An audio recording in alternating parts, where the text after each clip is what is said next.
Joining us today, we have a special guest. We have filmmaker, film festival organizer, executive producer, political consultant, nonprofit leader, board member, and executive director of Black Alphabet, the home to Chicago's first Black LGBTQ plus film festival, Adam McMath. Welcome, my friends, to the table. Thank you. Thank you for having me. No problem. I'm glad to have you here in this space with us to kind of talk a lot more about, what you've been able to do in your work, in your life, to be able to give you some flowers and celebrate a lot of those moments. Sometimes we don't always have them, to shine the light on. So I want to be able to do that today and to be able to shine the light on what you've been able to do. Great. Thank you. Thank you. Yeah, no problem. Well, we can get right into it because I know you have a lot of great experience that I want to be able to share, with our audience and for them to know all about what you are doing. So to kind of start us off, I know that you've been filmmaking for a while. So can you take us through a little bit more about what that journey has looked like from you, from, getting started and getting interested in things to where you are now? Sure. So I want to start by crediting my parents because when I came to them when I was 18 at the time, my dad's an architect, my mom owns a chain of daycares, and they're both retired now, but at the time, they both wanted me to go into one of the family businesses. Which was not filmmaking. Which was not film school, which was not film, and the biggest question at the time was, how are you going to make money doing this? But they were open enough to let me go to film school and then thereafter let my sister go to fashion school and kind of let us take our own paths. So it started there. I came to Chicago from St. Louis and went to Columbia College Chicago, like a lot of film folks in Chicago do. Columbia is pretty popular. Yeah, but much nicer now than what it was when I was there. You think? I went to speak at an event in Columbia a couple months ago, and they have a DJ in the student center and all that stuff now. Didn't have that when I started in 2000, but so I started there. I was lucky enough to get an assistant role with the assistant director of the film department at the time, Rick Koken, who was in charge of sound on films like Home Alone at the time and all that stuff. So really took me under his wing and got me on the sets that would not have gotten on to otherwise, and really started my career that way. Did a lot of stuff on Hollywood sets, both in Chicago, LA, and other cities, and then realized I didn't want to tell those stories. Like none of those people at the time looked like me. There were no Black queer people in any of the stories at the time, and if they were kind of the joke of the story. So I really pulled back and came back to Chicago. I'm sure that took a lot to take a step back from the work that you were doing to become a little more focused. It did, but it didn't, because Hollywood sets are political. They're extremely long hours, 14, 15, 16-hour days sometimes, especially if you're not the director or producers or actors. So it was kind of a scary step back because Hollywood is more lucrative. So I came back to Chicago, started doing corporate film, which is very lucrative, but again, will suck your soul. And then started to really work with friends on their films. I directed a film called Misunderstood, which was about masculine associated lesbians that came out in about 2012 at this point. It was a really low budget documentary. You gotta start somewhere though, right? Yeah, exactly. I shot it in my living room. What? And it went all over the world, which was a shock. And that's dope. Congratulations. Thank you. And the first time I showed it was at the first annual Black Alphabet Film Festival, which is how I found out about the film festival. So shameless plug. That's crazy. That's that full circle moment, how they came back for you, and now seeing what you're continuing to able to do with them is amazing to see. So that's how I ended up. Next year, I ended up joining the team at Black Alphabet Film Festival and moved it forward from there. So throughout the work that you've been able to do in both, your own personal life, throughout Hollywood, coming back to Chicago, and the more corporate film realm, what out of that, continued to inspire you to do what you were doing and to tell more of those authentic stories? Sure. So there's this narrative going around, particularly in Hollywood, that says only 12 stories have ever been told. What So, are those 12? Curious. So it's essentially the same tropes, retooled, remixed, and put back out there. Yeah. I think Liam Neeson plays the same character once a year, every year. So I didn't want to tell those stories anymore. I thought those stories were kind of, not of me and not authentic to me. So I was inspired by people that I moved around with in Chicago, chosen family in Chicago. I did a music video for a drag queen at the time that was pretty well known in Chicago called Scion Flair. And I saw the power of what filmmaking can do with just doing that pro bono music video shoot for Scion. That music video was all over Asia, all over the country, all over clubs all over the country. You got a lot of credibility there. That stuff kind of, yes, and then it was on MTV for a while. So that kind of stuff kind of pushed me to really continue to do the work the way I wanted to do the work, and not necessarily go after money, but go after the vision, and then the money comes. Yeah, and even in those moments, like, you're still telling those authentic stories, which in my opinion is valuable enough, to society and to the impact that you're leaving, being able to create, and not just for yourself, but also create with other people, and to be able to bring other people into that mission and to, what that collective impact continues to look like and grow into. Right. It's beautiful. Right, and anybody that does a collective artistic experience knows that that's a family. Yeah. In a tight knit, you will fight, you will love, and you will, complete the mission together. A lot of trauma bonding happening. Yeah, and then you're bonded together forever. And I love that experience. I've been on many sets, and I have chosen families from each of the sets, and I think that's part of the reason why I keep doing that work. And through the work that I'm doing now with nonprofits and whatnot, trying to bring other people that have the talent, don't necessarily have the resources in, so they can experience the same thing as me. Yeah, I love that. Can you talk about that a little bit more, about the work that you're doing with nonprofits, especially with Black Alphabet being, this very iconic and historic community and space for people that are interested in film and engaging in the arts, around Chicago?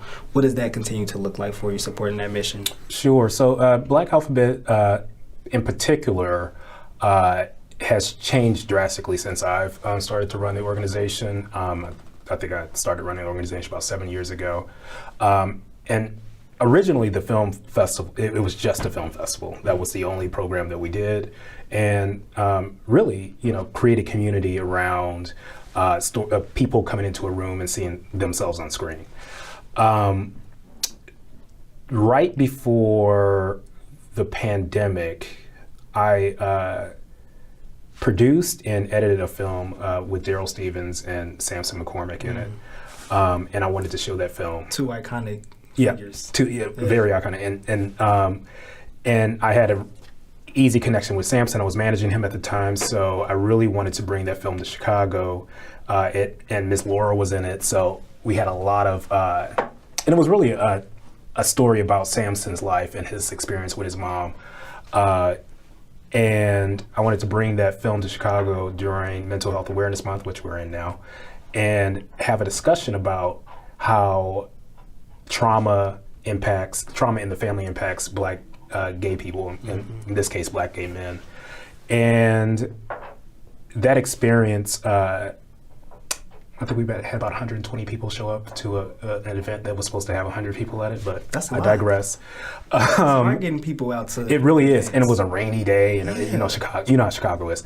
And we had a lot of folks come out to that event. We had Daryl come, we had Samson come, and we had a psychologist on a panel that I hosted.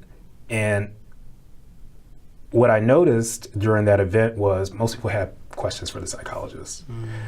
So that informed me that I could shift and leverage art to address things that disproportionately impact our community: mental health, HIV/AIDS, any other health disparity that you could think of that impacts us. So that's the direction Black Alphabet's kind of going in now. We still have the film festival, but as you know, we as a board member, I forgot to mention that. Shameless plug. As a board member, but we have art therapy sessions, free art therapy sessions for youth, adults, and seniors. Y'all can sign up for those now. please do. And just before I got here, when this isn't airing before next Tuesday, right? No? May. Okay, May. Okay, good. So we just got a large grant for a space from the city, which Lori Lightfoot, our current mayor, will announce on Tuesday. So all of these things are for the community, for artists or non-artists to come in and create, have a space to and an outlet to be better people and to be a part of community. I also, and I don't know if you know this, I also am a executive director of a production company. Oh, no, I did not know that. Production company in Oakland. Let's talk about it. That produces films about the Black queer experience, but mostly we produce films about the Harlem Renaissance. And so it's very interesting being a part of that organization. It's called Sugar Films, that really produces stuff about Ma Rainey, Bessie Smith, Langston, all of those folks. And doing period pieces on a micro budget is really fascinating, interesting, exciting. Yeah. And the last film that we did, Billy Porter narrated the film Smoke, Lilies, and Jade. So really a lot of stuff like that is really what keeps me coming back, because there are people like Billy Porter that will jump in on a micro budget film and do a favor for people that he likes. To or amplify for story those voices. Exactly. So there's a lot of work going on, and I kind of forget what I'm doing at times. Yeah. I have people around me to help me keep organized. There's a lot of exciting things for Black Alphabet that, coming up. We have somebody piloting our program in Kenya. Exciting. As of last week. Wow. So a lot of great things. We have Cincinnati next month, as you know. So yeah, it's a lot of interesting things. I think Black Alphabet's the only Black LGBTQ film festival running in the country still. There's one in Atlanta, but it's connected to Black Pride. So I hope that we have more pop up, because we are here. And I look at our community as really the parents. I don't want to say godfather or godmother, but the parents of culture. Yeah. A lot of culture comes from our community, and I think it's time for us to really amplify that. Yeah, I agree. And it's important for us to continue to reiterate, one, how often, these experiences and events are happening around the city and the nation, because not many people know about them. So we want to get the word out so that we can get more people from our community at these events, but also just important for us to talk about it and to celebrate the fact that these things are happening. Like all the work that you're doing, all the work that Black Alphabet's doing, all the work that these other organizations and production companies are doing to bring light to the experiences and the stories and the history of what Black, queer, trans, and non-binary culture looks like is vital. Yep. And it brings much more emphasis to the work that we're doing, and highlighting, the importance of other people to come in next to us and behind us to continue this work. Yep. So I'm glad that, you've been able to do so many great things and create so many opportunities, not just for yourself, but for other people that are coming, next to you and behind you to also be able to do the same thing. Thank you. And I just want to mention that it is collective. It's not just me. I do love collaboration. I never want to work in a silo. And I also want to point out that one of the things that the founders of Black Alphabet came across is the 10th year this year. A lot of things to celebrate. Yeah, it's a big year. So is that it's not a competition. We are not competing with Reeling, which is the oldest LGBTQ film festival, second oldest in the country, oldest in Chicago. We actually partner with them quite a bit. They do a lot of cross promotion with us as we do them. So I really want us to come together as a community. If somebody else starts a Black LGBTQ film festival, great, I'll help you. Yeah, let's do this together. Let's just do it together. It's not a competition. It's not who's better, who's right, who's wrong. It's about let's come together and build something for people that come after us. Yeah, I agree. So thinking about the importance of this platform and these stories, what does Black queerness mean to you, and how does that continue to show up in your work? Sure. So it really means, for me, it means community, and it means chosen family. I am lucky enough to have a fantastic relationship with my parents and family, but I have an amazing connection with my chosen family, Mm-hmm. and I found that chosen family through art and just being in the community. So that's what it really means to me, and I think we really help each other survive. I have a great friend who's significantly older than me. I think he's in his mid 70s, and we talk every day. And it's a real chosen friendship. Yeah.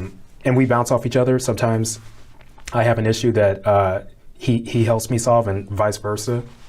And I think it's those type of relationships that really mean community and Black LGBTQ to me. Yeah, and we don't have that enough, Mm-hmm. you know, having those older figures in our lives to be able to mentor us Right. or give us insight, you know, on how they have lived and Mm-hmm. how we can, you know, make those experiences and outcomes better for us, Mm-hmm. or even just to have a sounding partner, you know, Mm-hmm. like you said, somebody just to talk to Mm-hmm. and vent to maybe, or just to have some similar, you know, conversations with. Mm-hmm. I'm glad that you have that, and I hope that more people are able to find that in our community. So if you are someone older looking to reach out, you know, find someone that you can connect with. If you are someone younger who is looking, you know, for that inspiration or someone to vibe with, essentially, you know, make that connection.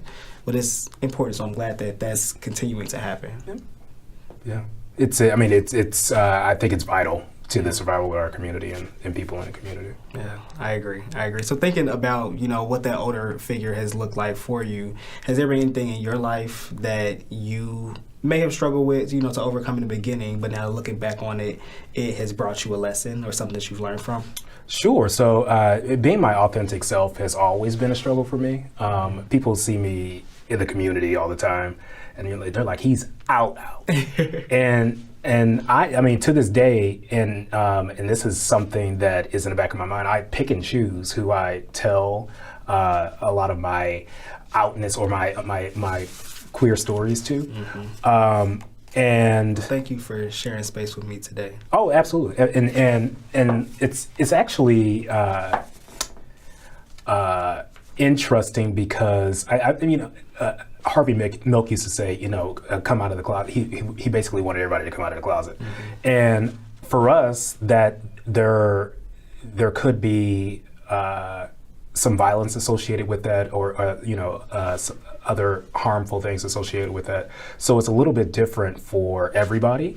So I don't necessarily struggle with it with my family or anything like that, but that's not the first thing that I put out there when I meet new people. Right. It's something that I have to invite them into and trust mm-hmm. them enough to share that with. Yeah. Most people say, oh, well, and most people in the community be like, oh, they assume. Trust me. I'm like, no, actually, you'd be surprised. Yeah. Most people don't assume with me. So that's something that I think most of us have struggled with. So that's something that I'm still gradually working on. It's putting my whole self out there. And that's something that even when I worked in corporate America, something we didn't talk about today, you know, part of our diversity and inclusion strategy is, will everybody be able to bring their whole self to work? Mm-hmm. And most of the time people can't. So, you know, I think that's a universal struggle, but nonetheless, it's still a struggle for me. Yeah, I agree, and I resonate with that so much because I too, you know, have had those experiences where I didn't feel like I could show up, you know, mm-hmm. whether that was to work or even to family events or different things like that, feeling like I can, you know, show up as my full authentic self, and that has been a constant thing. I wouldn't say a struggle. Mm-hmm. Some days it might be a struggle, but it's something that I'm constantly working on, mm-hmm. you know, learning how to continue to show up as my full authentic self in a lot of these spaces. So thank you for showing up as your full authentic, transparent self here with me today, being able to share a lot of these stories with our people. I hope that they truly have heard and resonated with what you said and have felt it, you know, so that they can continue to share these moments, these gems, these reflection pieces with their peers and continue to do the same thing. And hopefully the work that we're doing continues to grow and expand and people really see the impact of our community. So thank you so much, Adam, for joining us today and for, again, bringing this light to our space, to the table. Y'all, if y'all have not felt the light today, the light is here. So thank you so much, Adam, for wrapping us up and for bringing so much of your light into our world. Thank you. And Darius, thank you for having me. No problem. No problem. For now, you all, we're going to jump to our open space, an opportunity for us to let go, be free, and just live. Stick around for the vibes.